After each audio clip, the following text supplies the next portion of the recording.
hati-hati bagi mereka yang suka ngeprank dan yang menguploadnya di media sosial, karena menurut saya pasti akan dijerat dengan Undang-Undang ITE yang ancaman pidananya adalah penjara maksimal 6 tahun dan denda 1 miliar rupiah.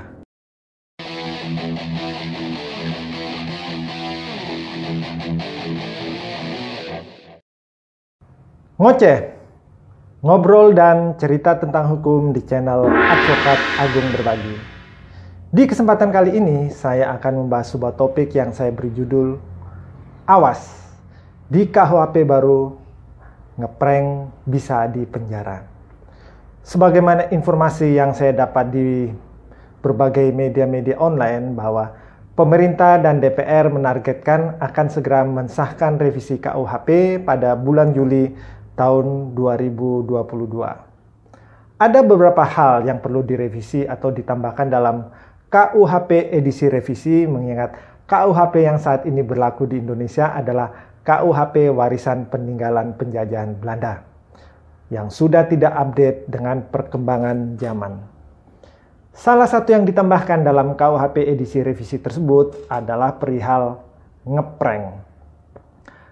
Di dalam Kamus Besar Bahasa Indonesia, prank diartikan sebagai senda gurau, kelakar, olok-olok, dan seloroh.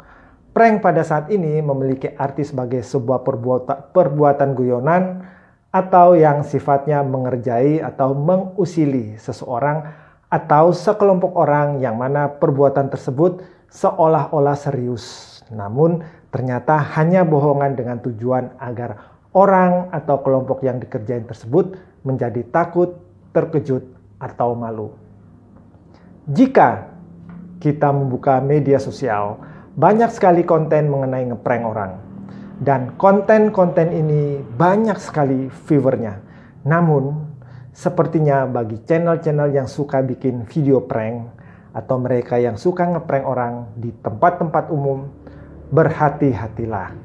Karena sebentar lagi setelah KUHP edisi revisi disahkan dan berlaku, maka jika Anda ngeprank orang dan orang tersebut tidak terima, maka bersiap-siaplah untuk berurusan dengan aparat penegak hukum.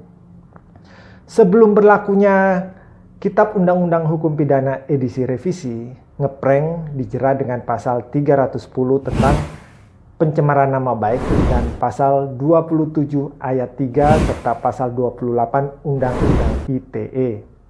Nantinya, jika KUHP edisi revisi berlaku, pidana terkait ngeprank ini kemungkinan besarnya berada pada pasal 335, karena di dalam rancangan Kitab Undang-Undang Hukum Pidana pasal tentang ngeprank terdapat pada pasal 335 yang bunyinya, setiap orang yang di tempat umum melakukan kenakalan terhadap orang atau barang yang dapat menimbulkan bahaya, kerugian, atau kesusahan dipidana dengan pidana denda paling banyak kategori 2. Denda adalah 10 juta rupiah sebagaimana terdapat pada pasal 79 ayat 1 rancangan Kitab Undang-Undang Hukum Pidana. Jika kita membaca rancangan pasal tentang ngeprank, pidana yang dikenakan hanya pidana denda. Yang menjadi pertanyaan saya di sini, apakah pelaku prank nantinya hanya dikenakan pasal ini atau akan dijuntokan dengan pasal 27 ayat 3 serta pasal 28 Undang-Undang ITE? Jika saja nantinya dijuntokan dengan pasal-pasal tersebut, maka pelaku prank akan diancam dengan pidana penjara 6 tahun dan denda 1 miliar rupiah.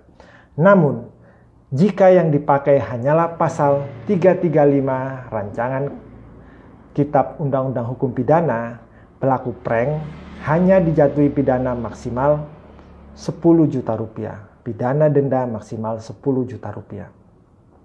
Tapi, menurut saya, yang dikenakan pidana denda hanyalah pelaku prank yang tidak mengupload kejadian prank di media sosial.